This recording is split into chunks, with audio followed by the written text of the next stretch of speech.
Alors nous, on est 5 de la même structure qui compte 10 salariés au total, donc c'est la moitié de l'équipe qui s'est formée ensemble sur 2 modules du parcours et 1 an et demi après, on peut dire que ça a changé nos pratiques professionnelles et ça nous a changé aussi. On s'est dit, en préparant cette vidéo que ça avait été, carrément transformateur pour nous. Ce que j'ai apprécié, déjà, c'est de ne pas être enfermé dans une salle, pendant toute la journée avec un PowerPoint, puisque à chaque fois qu'on a pu, on est allé dehors, dans le jardin, dans un espace vert. Même, on a même fait une séquence, en pleine forêt et bah, j'ai trouvé ça super agréable. On est clairement passé d'une posture d'animateur à une posture de facilitateur et on voit que ça change beaucoup de choses pour nous et pour les collectifs qu'on accompagne. Ça fait avancer, ça aide à sortir des rôles aussi et des questions de posture qui sont très prégnantes dans les collectifs. Permis de peut-être revoir un peu la place que je prenais justement dans les animations et de laisser plus de place ou une place peut-être plus juste aux personnes à qui je m'adresse, aux participants, aux rencontres que j'organise. Il y a plusieurs outils qu'on utilise régulièrement maintenant dans nos démarches d'accompagnement qu'on a intégrés, par exemple les étapes du changement ou les questions capacitantes. On est souvent amené à poser la question, est-ce que tu as tenté de lever tel levier pour contourner tel obstacle? Question derrière laquelle il y a toujours un conseil ou des conseils. On peut avoir une approche différente, poser par exemple la question, connais-tu d'autres personnes qui ont rencontré cet obstacle? Ou encore, quand tu auras levé cet obstacle, qu'est-ce qui deviendra possible pour toi?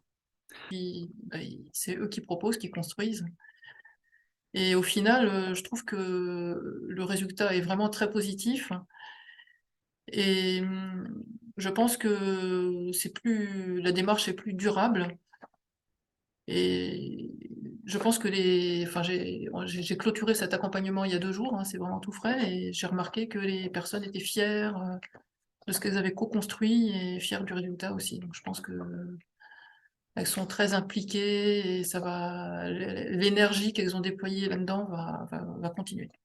Sur un plan plus personnel, je me suis mise aussi à utiliser la facilitation, dans les relations avec mes proches et ça fonctionne pas mal, hein, alors, par exemple, j'ai une fille qui est adolescente et donc avant, j'étais beaucoup en mode, conseil. Alors je lui donnais plein de conseils, hein, qu'elle ne suivait pas, évidemment même elle faisait l'inverse. Donc maintenant, ben, je l'écoute, plus, j'essaye de l'écouter mieux aussi. J'essaye de lui poser des questions qui la font cheminer elle et qui l'amènent à trouver des réponses, à ses questions et je trouve que ça fonctionne bien. Je suis allé voir du côté de la communication non violente. J'ai suivi une formation des bases de la CNV. Je suis aussi allé explorer, je continue à explorer ce qui concerne la relation qu'on peut avoir au vivant, à l'environnement qui nous entoure. Bonjour, je m'appelle Morgane Régnier et je voulais témoigner pour dire que cette formation était venue à point nommé, répondre à deux attentes principales que je rencontre. La première, donc je travaille chez Dromolib et Dromolib c'est une agence de mobilité qui accompagne notamment sur les changements de transition mobilitaire.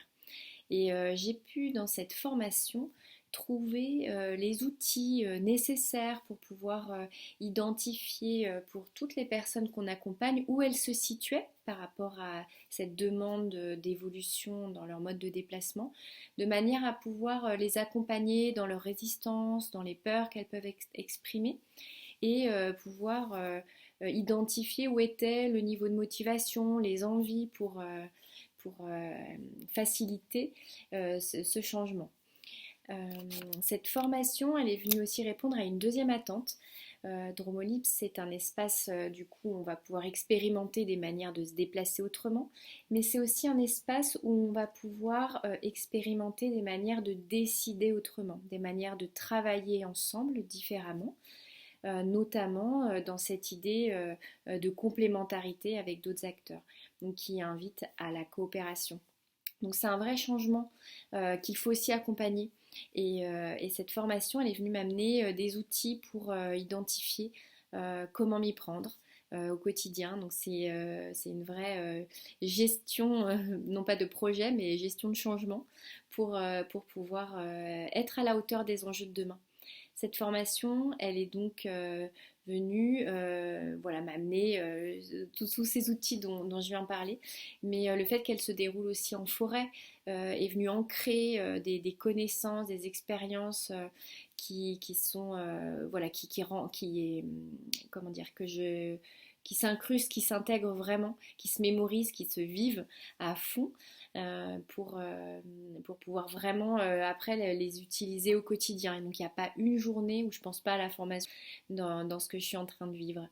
Donc cette formation, je pourrais dire que c'est un vrai passeport indispensable pour pouvoir être à la hauteur des missions dans le cadre professionnel ou même au quotidien pour accompagner au mieux la transition écologique.